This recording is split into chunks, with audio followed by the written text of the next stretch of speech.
हम लाते हैं top news, आपके फेवरेट टॉक शोज और अनलिमिटेड एंटरटेनमेंट सिर्फ यूट्यूब पर। अगर आपने अभी तक हमारा चैनल सब्सक्राइब नहीं किया तो अभी सब्सक्राइब करें और बेल आइकॉन को क्लिक करके हमारी लेटेस्ट वीडियोस के बारे में अपडेट जानें। सब्सक्राइब कीजिए और हम आपको लिए चलेंगे आपकी फेवरेट वीडियो की तरफ।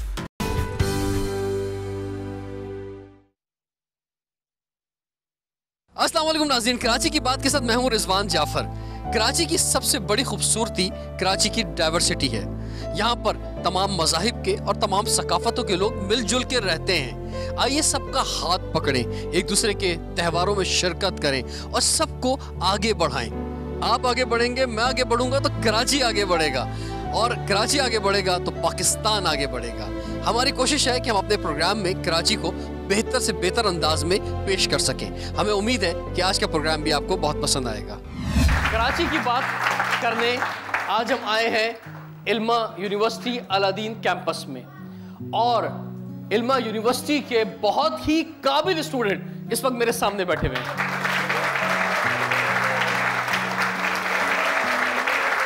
और एक बड़ा मसला जिस पर आज ये आवाज उठाना चाहते हैं वो है कराची का रोड सेफ्टी। कि सड़क पर कराची के लोग महफूज नहीं हैं। एक वक्त था कि खबरें आती थी टारगेट किलिंग की बेइंतहा, और कराची के में जो भी वायलेंस होता था उस पर अब कमी आई है। लेकिन उसके बावजूद कराची में लोग जो हैं वो सड़क पर महफूज नहीं है, वो किसी वक्त भी हादसे का शिकार हो जाते हैं। अगर हम देखें तो पाकिस्तान में इतने लोग, ओवरऑल पूरे पाकिस्तान की बात करें तो इतने लोग दहशतगर्दी में हलाक नहीं हुए जितने सड़क पे हादसे में हलाक हुए हैं। पूरे पाकिस्तान की बात करें तो सबसे ज्यादा रोड एक्सीडेंट में हलाकतें कराची के अंदर है। और कराची की अगर हम बात करते हैं तो कराची में जो रोड एक्सीडेंट में हलाकतें हुई हैं उनमें नौजवान ज्यादा जाँ बाग हुए हैं। तो वो नौजवान जो इस मुल्क का मुस्तकबिल है, उस घर का मुस्तकबिल है जिस घर से उस नौजवान का ताल्लुक है, उसको हमें बचाना है। उसको हमें इस तरह रोड पे जो है नहीं मरने देना है। तो उसके लिए हमें क्या करना चाहिए? ये जो एक बड़ा मसला है ट्रांसपोर्ट का कराची में, वैसे तो पब्लिक ट्रांसपोर्ट ही एक बड़ा इशू है। हम देखते हैं पब्लिक ट्रांसपोर्ट नहीं है, लोग बसों की छतों पर बैठ के सफर कर रहे होते हैं। पब्लिक ट्रांसपोर्ट ना होने की वजह से मोटरसाइकिल का इस्तेमाल बहुत ज्यादा है, और मोटरसाइकिल खुद एक ऐसी सवारी है कि जान हथेली पे रखकर लोग जो है मोटरसाइकिल चला रहे होते हैं, और मजबूरी में चला रहे होते हैं मेजॉरिटी, क्योंकि उनके पास ट्रांसपोर्ट नहीं है या वो कार नहीं खरीद सकते हैं। और फिर हम कारों की बात करें तो मेजॉरिटी कार जो है उसमें इंडिविजुअल एक आदमी कार में जा रहा होता है। ये भी कितनी अफसोसनाक बात है पॉल्यूशन के लिए और रोड ट्रैफिक जाम के लिए। अगर अच्छी ट्रांसपोर्ट हो तो एक आदमी जो है वो एक कार में ना जाए। मैं चाहता हूं कि आप इस इशू को एक तो इस इशू पर आपके क्या जज्बात हैं, क्या ख्यालात हैं, आप वो बताएं और इसके सॉल्यूशन भी दें। जी स्टार्ट करते हैं, फरमाइए। हमारी गवर्नमेंट की तरफ से एक मुहिम चलानी चाहिए कि अवेयरनेस देनी चाहिए। बंदों को पता ही नहीं है, वो पेडिस्ट्रियन से जाने को समझते हैं मेरे ऊपर बोझ है, लेकिन उसको नहीं पता उसकी जान बच रही है। वो अपना टाइम बचाता है, थोड़ी सी मेहनत को बचाता है, और वो रोड ऐसे ही पार कर लेता है। और उसके बाद हमारे जो ट्रैफिक सर्जन हैं उनका कोई रूल है, लेकिन वो पैसे लेके ब्राइब। ये भी बहुत अच्छी बात की। 3 बड़ी वजूहत कराची में जो रोड एक्सीडेंट किए हैं उसमें एक तो रोड क्रॉस करना है कि कहीं से भी लोग रोड क्रॉस कर लेते हैं, उसकी वजह से एक्सीडेंट होते हैं। दूसरा जो वजह है वो रॉन्ग साइड पे बाइक या कार चलाना है, और तीसरी वजह सिग्नल तोड़ते वक्त एक्सीडेंट। यानी कितने अफसोसनाक बात है, और तीनों चीजें हल हो सकती हैं। जी रॉन्ग साइड को तो मैं भी गलत समझता हूँ, लेकिन हम सिग्नल तोड़ना ठीक है आपने? सिग्नल नहीं सर, सब गलत है। अच्छा। मेरे लिहाज से सब गलत है। मैं खुद रॉन्ग लेने वाला बंदा हूँ और ये बहुत गलत बात है, लेकिन मेरा घर यहाँ है तो मैं क्या अलादीन से या जौहर से घूम के आऊँ? हमारे जो रोड के जो बने हुए ना इंटरनेशनल लेवल ये भी बहुत इंपॉर्टेंट बात है कि रोड इंजीनियरिंग अच्छी वो बेहतर नहीं है। 2 से 3 चीज़ें मेरी नज़र में जिन पे अगर काम किया जाए तो हमारे ट्रैफिक के निज़ाम को बेहतर बनाया जा सकता है। एक तो VIPs के लिए ट्रैफिक को रोकना, इसको ख़त्म कर देना चाहिए टोटली।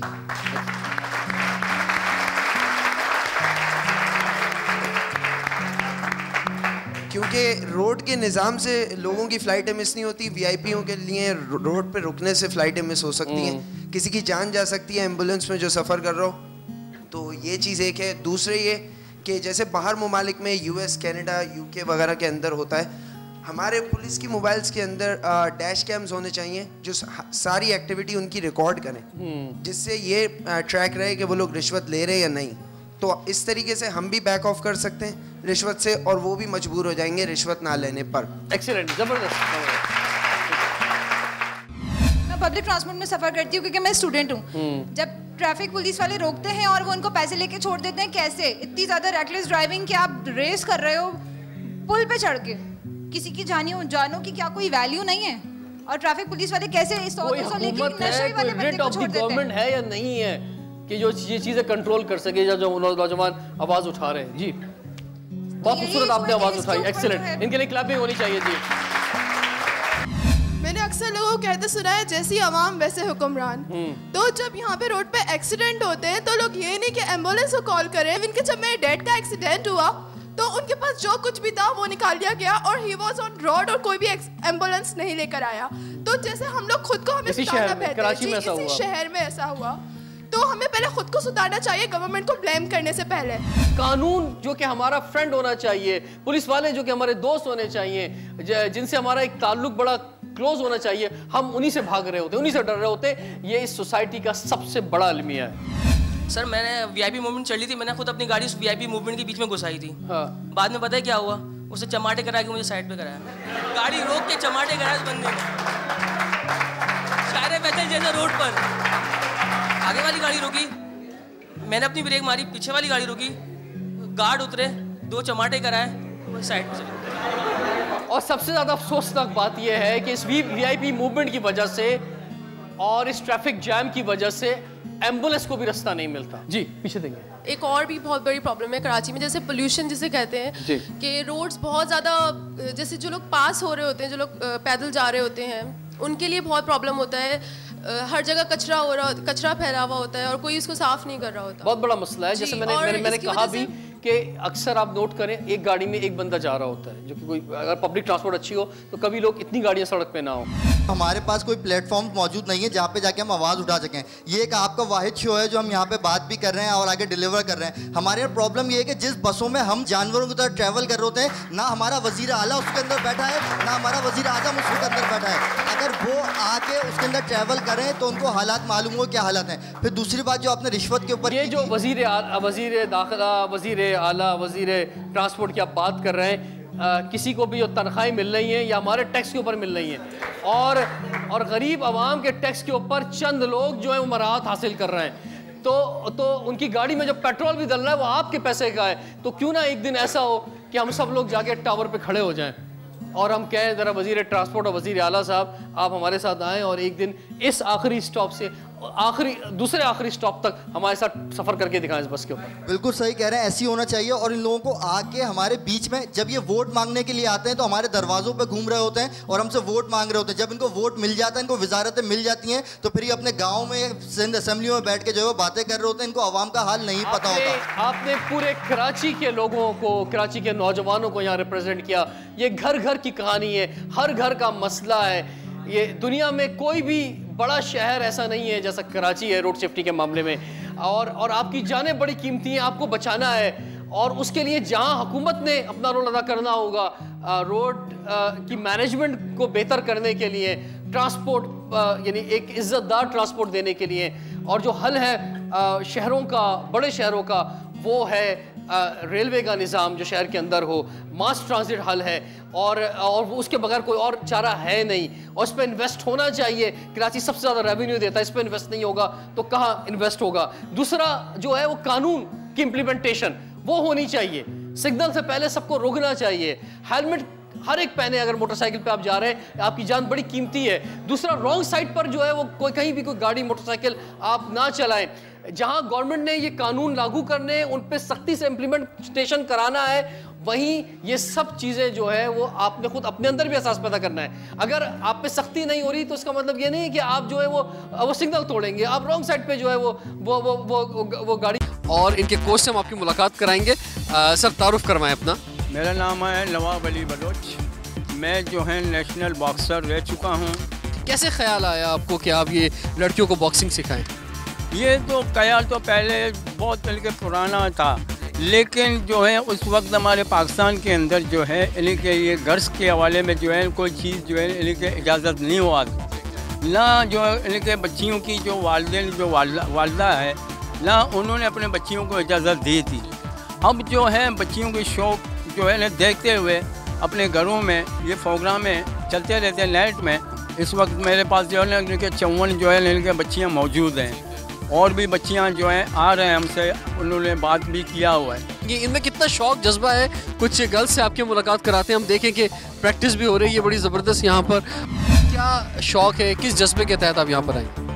मैं चाहती हूँ कि लोगों को दिखाना चाहती हूँ कि लड़कियाँ मतलब कुछ और चीज़ कर सकती है, लड़कियाँ किसी से कम नहीं है। कैसे पहले आपको मालूम कैसे हुआ कि बॉक्सिंग की ट्रेनिंग हो रही है? आपका कोई फैमिली बैकग्राउंड है इस हवाले से, या आप अपने शौक से यहाँ पर आई हैं? जी नहीं, मैं अपने शौक से यहाँ पे आई हूँ। कैसे मालूम आपको हुआ कि बॉक्सिंग की ट्रेनिंग हो रही है आपके इलाके में? जी मेरी पप्पो को जो इनवाइट किया गया वहाँ पे पीपल्स स्टेडियम में 2016 में दिसंबर में, तो हम वहाँ पे गए। मैंने यहाँ की लड़कियों को देखा तो मैंने मालूम किया कि यहाँ पे एक भी बॉक्सिंग क्लब है, तो मैं आई हूँ। ठीक है, और कि कोई टूर्नामेंट वगैरह या कोई कंपटीशन जो आपने जिसमें पार्टिसिपेट किया हो? जी हाँ, मैंने पार्टिसिपेट की भी है। मैंने NBP में एक मेरी पहली फाइट थी और मैंने 2 महीने की ट्रेनिंग के अंदर ही गोल्ड मेडल जीती है। बहुत बहुत मुबारक हो आपको, एक्सीलेंट।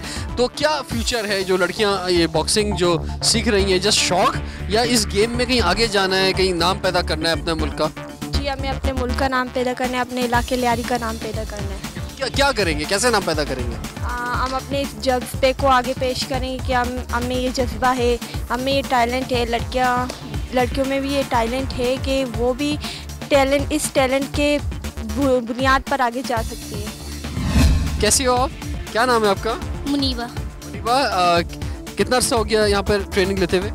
3-4 महीने हो रहे हैं। शुरू में मैं स्पोर्ट में आई थी, उन लोग ने बोला कि ये लड़की है, मतलब ये स्पोर्ट में नहीं आती है, स्पोर्ट कैसे करेगी, बॉक्सिंग कैसे खेलेगी, ये तो लड़कों के काम है। तो फिर मैंने बोला क्यों लड़कियों में हिम्मत नहीं, लड़कियाँ भी करते हैं और आज तक मैंने कर दिखा है कि देख मैं भी एक लड़की हूँ और मैं लड़का बनकर आई हूँ। और आप में कॉन्फिडेंस जो है वो बढ़ा है और आपके अंदर खुद एतमादी आई है। चलो दैट्स गुड, बहुत ज़बरदस्त बात है। आप इसी तरह से आगे बढ़ती रहो। मैं देख रहा हूँ बड़ी ज़बरदस्त आप प्रैक्टिस कर रही हैं। कितना अर्सा हो गया यहाँ पे आते हुए? 2 साल। क्या सोच के आई थी, क्या शौक, क्या जज्बा था? मेरी सिस्टर सीखती थी, उनको देखकर शौक पड़ा। तो क्या इरादे हैं फ्यूचर में? आगे जाना है, क्या करना है? बॉक्सिंग खेलनी, अपने माँ पापा का नाम रोशन करना है। भाई ये जितनी भी लड़कियाँ यहाँ पर आई हैं, सबसे बड़ा जो ऑब्जेक्टिव है ना इनका ये है, और बहुत ही खुशाइन बात है कि हमें अपना नाम जो है रोशन करना है, अपने माँ बाप का नाम रोशन करना है, लियारी का नाम रोशन करना है। और यही वो आइडेंटिटी है लियारी की जो कि पूरा कराची चाहता है कि होनी चाहिए स्पोर्ट्स के शोबे में।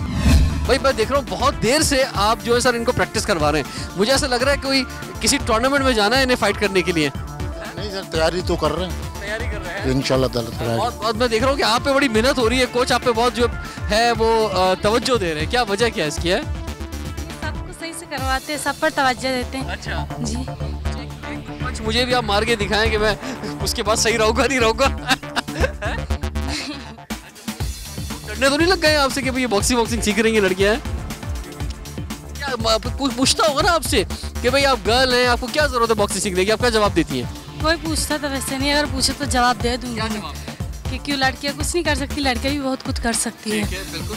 और ये बुनियादी तौर पर सेल्फ डिफेंस भी है, उसके अलावा जो है वो ये गेम है। ये कोई लड़ाई झगड़े की या किसी से कोई पावर दिखाने की बात नहीं है, ये गेम है। और इस गेम के अंदर आपने आगे बढ़ना है और अपना नाम रोशन करना है। जी ज़रूर अपना नाम रोशन करो, मुल्क का नाम भी रोशन करो। मुल्क का नाम रोशन करना है, बिल्कुल जी। आप जब आएंगी आगे तो इंटरनेशनल टूर्नामेंट होते हैं और मुझे यकीन है कि एक वक्त आएगा कि मैं यहाँ पर आऊँगा, आप लोगों का इंटरव्यू करूँगा, जब आप बहुत बड़े बड़े कारनामे अंजाम देंगे। उसके बाद क्या कहा घर वालों ने? घर वालों ने कुछ नहीं सपोर्ट किया कि जिस तरह लड़के आगे बढ़ते हैं आपको भी आगे बढ़ना चाहिए, क्योंकि हर जगह घर वाले आपके साथ नहीं होते। हमें खुद आगे बढ़ना चाहिए और खुद अपना सेल्फ डिफेंस के लिए बॉक्सिंग लड़कियों के लिए बहुत ज़रूरी है। सर आप तशरीफ लाएंगे इधर ज़रा? आपका क्लब बन रहा है, आप बता रहे हैं उसमें, लेकिन आपकी और कोई रिक्वायरमेंट जो हमारे प्रोग्राम के ज़रिए लोग आपकी मदद कर सकें? और इस क्लब में जहाँ आज 54 गर्ल्स बॉक्सिंग सीख रही हैं, वहाँ 54,000 गर्ल्स जो हैं वो बॉक्सिंग सीखें।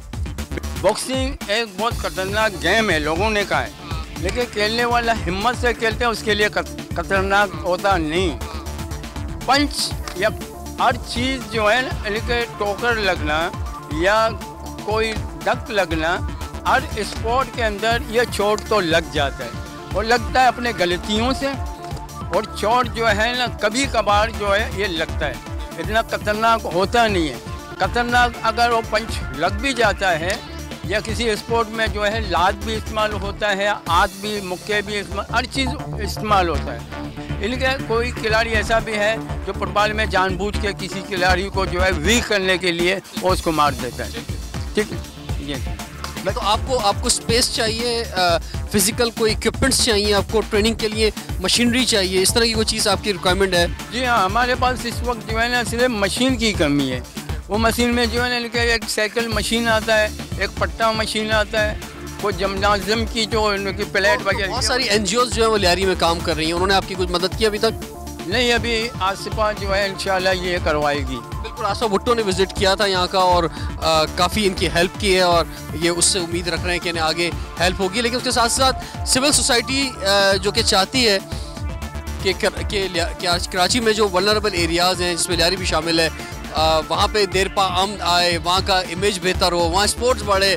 तो जब आप चाहते हैं कि भाई स्पोर्ट्स बढ़े तो उसके लिए फिर आपको इनकी मदद करनी होगी और इनके पास जो सहूलतें नहीं हैं वो सहूलतें जो है वो इन तक पहुंचानी होंगी ताकि ये बेहतर अंदाज में प्रैक्टिस कर सकें। और ये तो आप देखें कि बहुत ही सरप्राइजिंग बात है, जिन्हें नहीं मालूम था, आज हमारे प्रोग्राम के ज़रिए मालूम चला होगा कि लियारी में गर्ल्स जो है वो बॉक्सिंग सीखना चाहती हैं और सीख रही हैं यहाँ पे। तो इससे बड़ी और क्या बात हो सकती है? यहाँ पे अभी 54 गर्ल्स हैं, अगर इनको प्रॉपर जगह मिलेगी, प्रॉपर फैसिलिटीज़ मिलेंगी तो ये तादाद बढ़ती जाएगी और लियारी का इमेज जो कि बॉक्सिंग और फुटबॉल और साइकिलिंग के हवाले से था, वहाँ गर्ल्स जब ये चीज़ें करेंगी तो यही इमेज सामने जाएगा कि लियारी जो है वो किसी किस्म की दहशतगर्दी या अमन की ख़राबी का बाइस नहीं है, बल्कि जिंदा दिलों का शहर है और ये स्पोर्ट्स लवर्स का शहर है। और यहाँ पे पहचान जो है वो तालीम के साथ साथ जो है वो खेल है और खेल ही में यहाँ के लोग आगे जाएंगे और मुल्क का नाम रोशन करेंगे।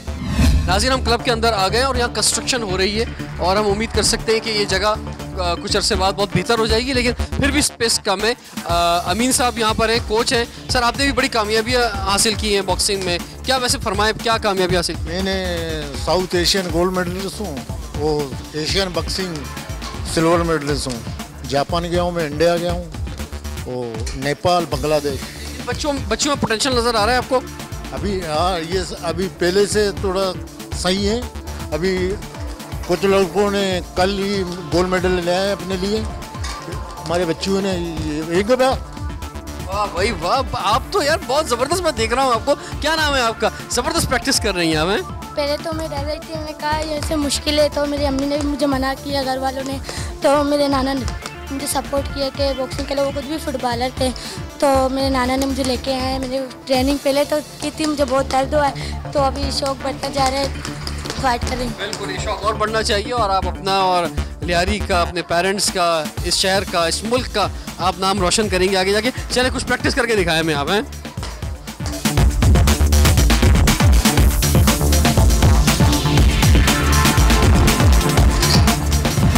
तो बहुत मज़ा आया हमें यहाँ विजिट करके और उम्मीद है नेक्स्ट टाइम जब हम आएंगे आपके पास तो ये क्लब आपका बन चुका होगा और ज़बरदस्त कंस्ट्रक्शन हो चुकी होगी और बहुत यहाँ पे छापे पड़े और ये सेफ हेवन रहा दहशतगर्दों के लिए। अभी क्या हालात हैं, अमन ओमान की क्या सूरत हाल है यहाँ पे? यकीनन इत्तेहाद टाउन माजी में बहुत बुरे हालात थे, लेकिन अब इस वक्त ऐसे हालात नहीं है। माशाल्लाह इत्तेहाद टाउन को जिस तरह से इस आबादी को बदनाम किया कि उसकी असल वजह है थाना इत्तेहाद टाउन में 3 यूनियन काउंसिलें लगती हैं और तीनों यूनियन काउंसिलों में जो है तकरीबन इत्तेहाद टाउन थाने की वजह से, अगर किसी और जगह पे भी मसला होता है तो उसका नाम इत्तेहाद टाउन कहा जाता है थाने की वजह से। यहाँ का सबसे बड़ा मसला आपके नज़दीक क्या है? आगे आएंगे भाई। यहाँ का सबसे बड़ा मसला सीवरेज का मसला है, सड़कों का मसला है, पानी का मसला है और ये आप कचराकुंडी देख रहे हैं, कचराकुंडी का भी मसला है। आप फरमाएं, क्या इस इलाके का सबसे बड़ा मसला है? क्या सबसे बड़ा मसला तो यही है कि क्या नाम, ये पहले तो सीवरेज का मसला है और ये उसके ऊपर ढकने नहीं है, उसमें मेरी खुद बच्ची गिर के मर चुकी है।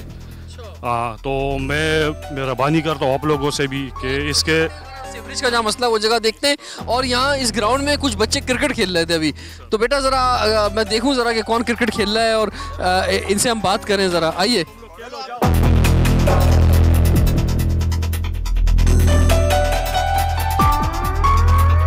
नाज़रीन, ये ग्राउंड है इत्तेहाद टाउन में और बच्चे यहाँ पे क्रिकेट खेल रहे हैं। इनसे हम पूछेंगे कि इनके पास क्या कुछ और बेहतर जगह नहीं है खेलने के लिए? बेटा इधर आएंगे आप जी। क्या नाम है आपका? आसिफ। आसिफ, किस क्लास में पढ़ते हैं आप? पढ़ते हैं नहीं पढ़ते हैं? पढ़ता हूँ। क्या पढ़ते हैं? मैं स्कूल पढ़ता हूँ। स्कूल पढ़ते हैं। कौन सी क्लास में? 7 में। 7 के अंदर हैं आप। तो आप रोजाना यहाँ खेलते हैं? अच्छा, तो ये कितनी देर खेलते हैं? तो पढ़ने का टाइम नहीं है आपके इस वक्त? असर के बस 3 बजे से शुरू करते हैं, मगरिब तक खेलते हैं। 3 बजे से लेके मगरिब तक? कुछ लंबा टाइम नहीं हो गया खेलने का? ये यही खेलते हैं। आपको तो पढ़ना चाहिए। सब लोग स्कूल जाते हैं? सारे बच्चे यहाँ पे सब जाते हैं? तो ज़्यादातर बच्चे गवर्नमेंट स्कूल में पढ़ते हैं, प्राइवेट में पढ़ते हैं? यहाँ प्राइवेट तो प्राइवेट स्कूल एक इधर है, लेकिन गवर्नमेंट स्कूल तो सामने। गवर्नमेंट स्कूल में क्यों नहीं जाते? प्राइवेट में पढ़ते हैं। प्राइवेट में पढ़ते हैं। गवर्नमेंट में क्यों नहीं पढ़ते? गवर्नमेंट स्कूल तो सामने ही है। इसमें क्लासें कम है। हमारे साथ एक एजुकेशनिस्ट सलीम साहब भी यहाँ पे मौजूद हैं, तो इनसे हम जानेंगे कि ये क्या वजह है कि बच्चे गवर्नमेंट स्कूल में नहीं जा रहे बल्कि जो है यहाँ पे प्राइवेट स्कूल में जा रहे हैं। सलीम साहब फरमाएंगे, आप बताएंगे? उसकी सबसे बड़ी वजूहत है कि यहाँ पे टीचर्स का फुकदान है, और मैंने ऐसा भी देखा है कि जो स्कूल का जो पियोन है वो उस स्कूल का हेड मास्टर है। तो इससे आप अंदाज़ा लगा लें कि फिर उस स्कूल की क्वालिटी क्या होगी। और यहाँ का जो मेहनत कश है वो जो सुबह से निकलता है शाम तक जाता है, तो हर माँ बाप की इस टाइम के ऊपर ख्वाहिश यही होती है कि वो अपने बच्चे को बेहतर से बेहतर तौर के ऊपर तालीम के लिए स्कूल में भेजें। अब अगर वो सरकारी स्कूल में भेजता है और वहाँ पर एक पियोन हेड मास्टर बैठा हुआ हो और वहाँ पर उसको तालीम ना दी जाए, तो वो तो लाजमी सी बात है कि कोई भी पेरेंट्स जो है वो अपने बच्चे को वहाँ। मैं आपको दिखाना चाहूँगा यहाँ पे कि इधर ही ये पीछे सरकारी स्कूल मौजूद है, बराबर में यूसी ऑफिस है, उसके सामने कचरा मौजूद है, इधर कचरा कुंडी है, और उसके साथ साथ जो है इधर जो है प्राइवेट स्कूल है। तो और बहुत बुरा हाल है, बदबू है यहाँ पर बेनता, और इसी में बच्चे जो है क्रिकेट खेल रहे हैं। हमने ये भी सुने बच्चों के मुंह से कि यहाँ के टीचर है बच्चों को बोल दे कि जाओ घरों से चाय बना के लेकर आओ। लोग रहते हैं, इनके फाइनेंशियल हालात कैसे हैं यहाँ पे? लोग जो यहाँ के जो हालात है वो सारे मजदूरकार लोग हैं। सुबह जाते शाम को आते, अगर 500 रुपये लेकर आते तो साल में तो इन लोगों ने 3 पेपर करा दिए। सही है सर, एक बंदा होगा वो अफोर्ड कर सकेगा, एक बंदा ऐसा गरीब होगा जो 500 रुपये दिहाड़ी लेकर आएगा, वो क्या करेगा? वो स्कूलों में देगा या अपने पेट पालेगा।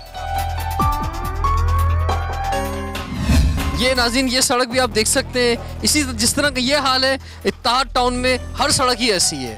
ये जिस सड़क पे अभी हम आए ये भी वही हाल है। कहीं किसी तरफ भी किसी भी सड़क पे चले जाएं यहाँ पर तो ऐसा लगता है कि यहाँ पे कोई ऐसा बम गिरा है कि जिससे कहीं मकान बच गए हैं, लेकिन सड़कें शायद सारी तबाह हो गई हैं। मैं यहाँ मेरी रहाइश है, ये मेरा घर है, इस मैनहोल के अंदर मेरी बच्ची गिर के मर चुकी है। इसके बावजूद क्या एज था आपकी? क्या एज थी आपकी बच्ची? मैं 2.5 साल की थी। सही है, वो निकला घर में तो कटर के अंदर नीचे गिर के, तो कटर इतने गहरे थे। उसके बाद सर यहाँ से लेकर वहाँ तक, इसके बाद मैं क्या नाम है दो मरतबा चेयरमैन साहब के पास भी जा चुका हूँ।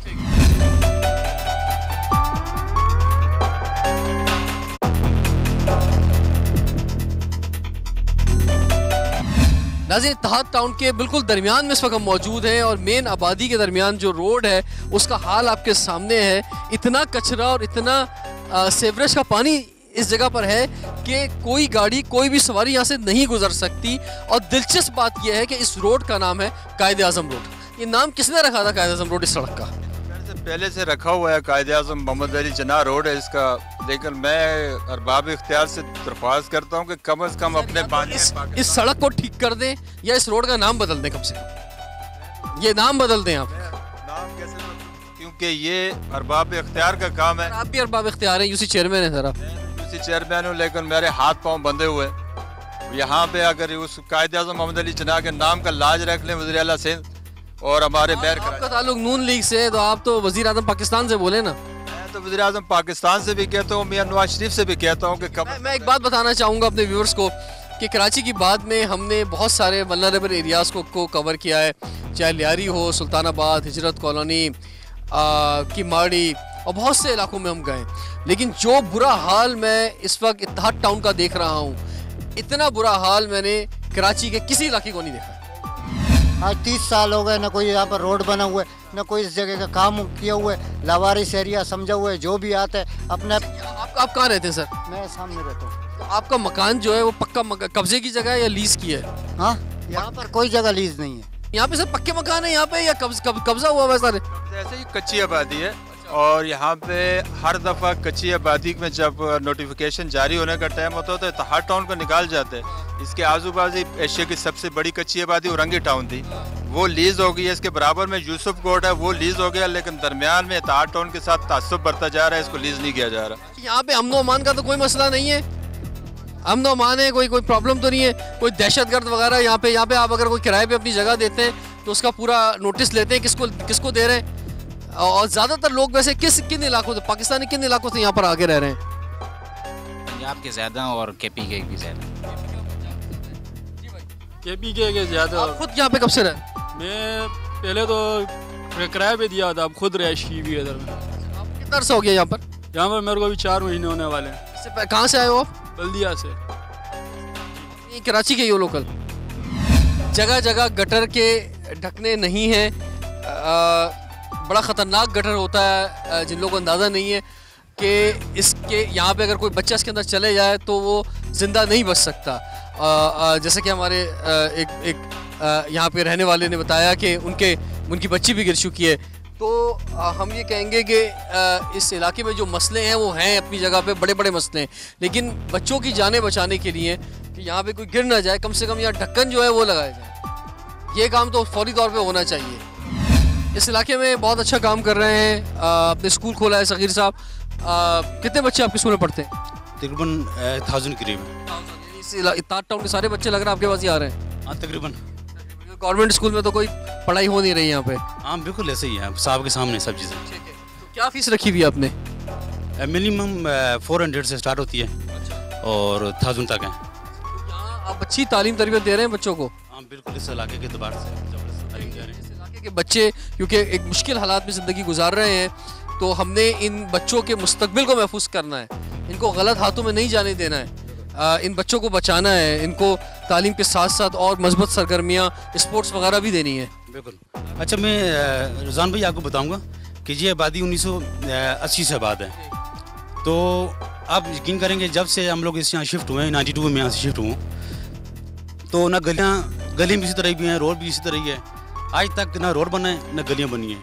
आपने सीवरेज का निज़ाम खुद देखा है, ठीक है। मैं CM से दरख्वास्त करता हूँ, बिलावल भुट्टो से दरख्वास्त करता हूँ, सिर्फ खोखले नारों से कुछ नहीं होता, कुछ करके बताओ हमें। यहाँ जब बारिशें होती हैं, आप इस इलाके का हाल देखें, ये हमें पता है हमारी माएँ बहनें किस तरीके से यहाँ गुजारा कर रही हैं। मुझे बहुत अफसोस हुआ है इस इलाके में आकर, और मैं ख़ुद भी इत्तेहाद टाउन में पहली बार आया हूँ, और मैंने जितने भी कराची में बहुत वल्नरेबल इलाकों में प्रोग्राम किए हैं, बहुत जगहों पे मैं गया हूँ, लेकिन इससे ज़्यादा बुरा हाल मैंने कहीं नहीं देखा।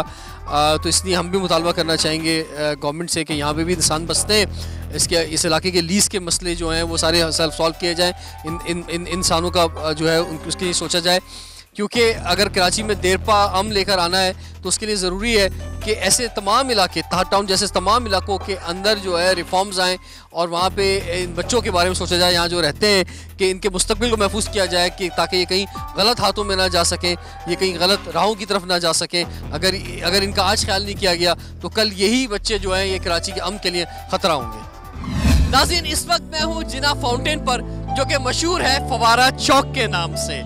कराची प्रेस क्लब के करीब ये जगह है, इसीलिए अक्सर मुजाहरे, प्रोटेस्ट इसी जगह पर होते हैं। हम मुजाहरा करने वालों से, प्रोटेस्ट करने वालों से ये कहना चाहेंगे कि ये आपका जमहूरी हक है, ज़रूर कीजिए, लेकिन कराची में अगर कहीं भी कोई एक सड़क बंद होती है तो उससे पूरे शहर का ट्रैफिक डिस्टर्ब हो जाता है। तो इसलिए जो भी मुजाहरा करे वो इस बात का ख्याल रखे कि कोई सड़क बंद ना हो, कराची का ट्रैफिक डिस्टर्ब ना हो, और कराची का ट्रैफिक रवा दवा रहे। हम कोशिश कर रहे हैं कि कराची का बेहतर से बेहतर इमेज आपकी खिदमत में पेश कर सकें। रिजवान जाफर को इजाज़त दीजिए, आपसे इंशाल्लाह फिर मुलाकात होगी। कराची की बात देखते रहिए।